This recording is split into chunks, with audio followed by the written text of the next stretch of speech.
Hello guys और स्वागत है आप सभी का सी प्लस प्लस सीरीज के सबसे पहले ट्यूटोरियल में। तो चलिए आइए स्टार्ट करते हैं। C plus plus introduction, why, Vikas, university, why and when C plus plus was created. C plus plus जो लैंग्वेज है वो एक जनरल पर्पज प्रोग्रामिंग लैंग्वेज है जिसको बजारने स्ट्राउसट्रेप ने 1979 में बेल लेबोरेटरी में तैयार किया था। और यहाँ पे एक ध्यान रखने वाली बात है गाइस, जो सी प्लस प्लस जो लैंग्वेज है उसका जो सबसे पहला नाम था वो था सी विद क्लासेस। सबसे पहले जो सी प्लस लैंग्वेज है उसका नाम सी प्लस प्लस नहीं था, उसका जो सबसे पहला नाम था वो था सी विद क्लासेस। ये आप जरूर ध्यान में रखिएगा। And why C plus plus developed, अब हमको ये जानना है कि सी प्लस प्लस को डेवलप करने की नीड ही क्यों पड़ी। ठीक है, तो यहाँ पे मैं आपको बता दूं सी लैंग्वेज लिमिटेशन इसका सबसे बड़ा कारण था। ठीक है, मेन प्रॉब्लम। अब मेन प्रॉब्लम सी लैंग्वेज के साथ क्या थी, वो थी प्रोग्रामिंग कम्प्लेक्सिटी। प्रोग्रामिंग कम्प्लेक्सिटी सी लैंग्वेज की एक सबसे बड़ी प्रॉब्लम थी। अब आपको मैं ये बता दूं प्रोग्रामिंग कम्प्लेक्सिटी क्या होती है। C language programs tend to become larger in size and difficult to manage the code. ठीक है गाइज, अब यहाँ पे ये क्या बोलता है, ये बोलता है कि जो सी लैंग्वेज थी 1970 में, जब सी लैंग्वेज में काम होता था, नो डाउट आजकल भी सी लैंग्वेज में काम होता है और काफी पॉपुलर है। ठीक है, जो भी आजकल नई लैंग्वेज आ रही है उनके मुकाबले काफी पॉपुलर है आज भी सी लैंग्वेज। ठीक है, मैं मानता हूँ ये बात। बट हुआ क्या, जब सी लैंग्वेज में कोडिंग होती थी तो कोड बहुत बड़ा हो जाता था गाइस। ठीक है, जिसको फिर मैनेज करना और बहुत ही डिफिकल्ट हो जाता था। तो बाजार ने स्टार्टअप ने क्या किया, सी प्लस प्लस को डेवलप किया। ठीक है guys, so C plus plus was develop. अब यहाँ पे हम एक मेन चीज ये जानेंगे कि बाजार ने स्टार्टअप और उसकी टीम ने काफी सारे फीचर ऐड किए सी लैंग्वेज में। ठीक है, जिसके कारण सी प्लस लैंग्वेज बनी। ठीक है, अब यहाँ पे मेन चीज क्या है कि जो मेन फीचर था, ये ध्यान रखने योग्य बात है ये भी, कि जो मेन फीचर था जो सी में ऐड किया गया वो था ऑब्जेक्ट ओरिएंटेड प्रोग्रामिंग।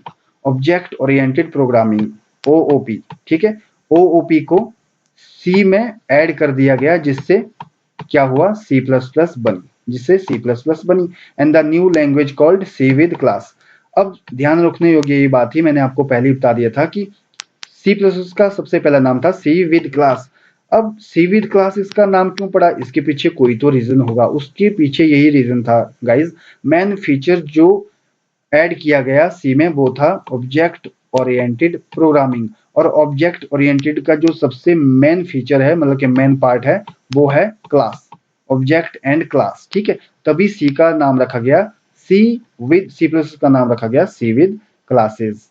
ठीक है गाइस, अब हम ये जानेंगे कि क्लास क्या चीज होती है। Class is actually a part of programming, object oriented programming. Object oriented programming क्या होता है, वो इंटायरली डिफरेंट प्रोग्रामिंग होती है नॉर्मल प्रोग्रामिंग से। ठीक है, क्योंकि ऑब्जेक्ट ओरिएंटेड प्रोग्रामिंग में जितनी भी प्रोग्रामिंग होती है वो ऑब्जेक्ट के थ्रू कॉल की जाती है। ठीक है, ये आप यहाँ पे समझिएगा इस बात को। अब यहाँ पे देखिए गाइस, मैंने एक फॉर्मूला बना रखा है। ठीक है, आपको कुछ फॉर्मूला लगेगा, C plus plus equal to C with Simula 67। अब सबसे पहले तो हम ये जान लेते हैं कि सिमोला 67 क्या है। सिमोला 67 is a simulation programming language. ठीक है, ये एक सिमुलेशन लैंग्वेज थी।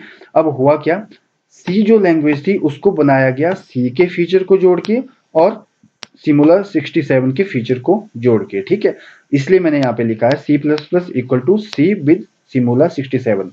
जो सी प्लस प्लस लैंग्वेज थी उसमें कुछ सी के फीचर थे और कुछ सिमुला 67 के फीचर थे। ठीक है, इन दो ग्रेट लैंग्वेज को बना जोड़ के हमारे पास एक लैंग्वेज बनी जिसका नाम था C with classes, renamed as C plus plus. अब मैंने आपको ये पहले ही बता दिया था कि जो सी प्लस प्लस थी उसका पहला नाम था सी विद क्लासेस। 1979 में बताया था मैंने आपको, डेवलप हुई थी कौन, सी प्लस प्लस।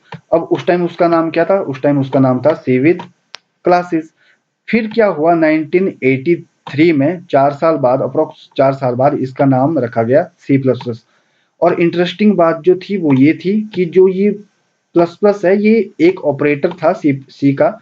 जैसा कि आप जानते हैं, आपने की होगी अगर सी लैंग्वेज, तो सी प्लस प्लस क्या है, वो एक ऑपरेटर है। और वो कौन सा ऑपरेटर है, वो है हमारे पास इंक्रीमेंट ऑपरेटर। ठीक है, तो इंक्रीमेंट ऑपरेटर का क्या मतलब होता है, मतलब कि कुछ इंक्रीमेंट करना, कुछ जोड़ना, प्लस प्लस करना। ठीक है, तो इन्होंने ये दर्शाया कि सी लैंग्वेज में हमने कुछ इनहेरिट किया, कुछ जोड़ा, कुछ चीजें जोड़ी, जिसके कारण एक नई लैंग्वेज बनी जो कि क्या थी, सी लैंग्वेज। ठीक है गाइस।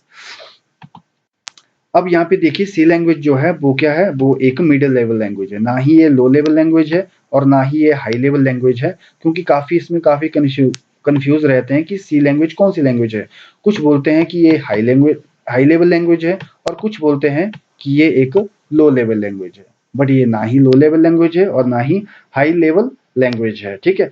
अब सबसे पहले तो हम ये जानते हैं कि लोअर लेवल लैंग्वेज क्या होता है। Lower level language allow us to directly interact with the machine. Lower level जो लैंग्वेजेस रहती है वो जिसके थ्रू हम डायरेक्टली इंटरेक्ट करते हैं मशीन के साथ, और वो एग्जांपल के लिए मैंने लिखा है जो मशीन कोड्स होते हैं, जो असेंबली लैंग्वेज है, वो होती है हमारी lower level language.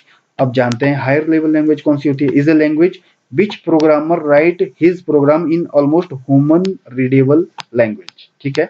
High level language वो लैंग्वेज होती है जो कि ऑलमोस्ट कैसी होती है, जिसको ह्यूमन रीड कर सकता है। ठीक है। ऑलमोस्ट ह्यूमन, ऑलमोस्ट मैंने यहाँ पे इसलिए लगाया क्योंकि सभी उसको फिर से रीड नहीं कर सकते। जो नॉन प्रोग्रामर है वो तो उसको फिर से रीड नहीं कर सकता। ठीक है।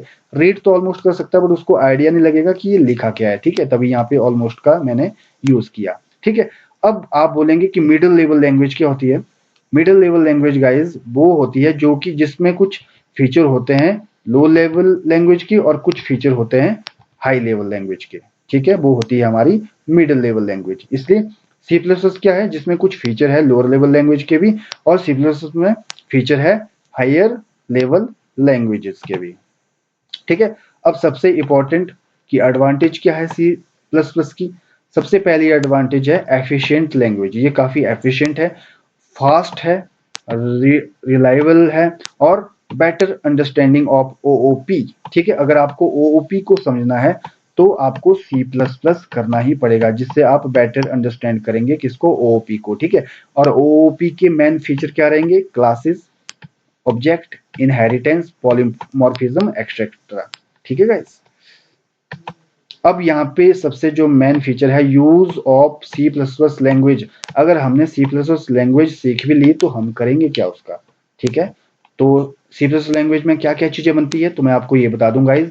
जो आपका विंडोज है जिसपे आप काम कर रहे हैं, जिसमें मैं काम कर रहा हूं, वो क्या है, एक ऑपरेटिंग सिस्टम है, और ये ऑपरेटिंग सिस्टम किसमें बना है, सी प्लस प्लस लैंग्वेज में। ठीक है। काफी सारे जो एंटीवायरस है और वायरस है वो भी सी प्लस प्लस में बनाए जाते हैं, और कंपाइलर जो है वो भी सी प्लस प्लस में बनाए जाते हैं। गेम्स तो ऑलमोस्ट 90% गेम्स है उनको डेवलप करने के लिए सी प्लस प्लस लैंग्वेज का यूज होता है। और जीयूआई बेस्ड जितनी भी एप्लीकेशन है आजकल, आपको पता है 95% जो एप्लीकेशन है वो ग्राफिकल यूजर इंटरफेस वाली होती है, जो कि किसमें बनती है, सी प्लस प्लस लैंग्वेज में। तो आप यहाँ से जान सकते हैं कि सी प्लस प्लस कितनी इंपॉर्टेंट लैंग्वेज है। ठीक है गाइज। अगर आपको वीडियो पसंद आई हो तो लाइक कीजिए, वीडियो को शेयर कीजिए, कमेंट कीजिए, और विकास यूनिवर्सिटी चैनल को सब्सक्राइब जरूर कीजिएगा। और नेक्स्ट वीडियो में मैं बताऊंगा कि हम कौन कौन से एडिटर का यूज कर सकते हैं सी प्लस प्लस को रन करने के लिए। ठीक है गाइज। धन्यवाद आप सभी का वीडियो को देखने के लिए। बाय।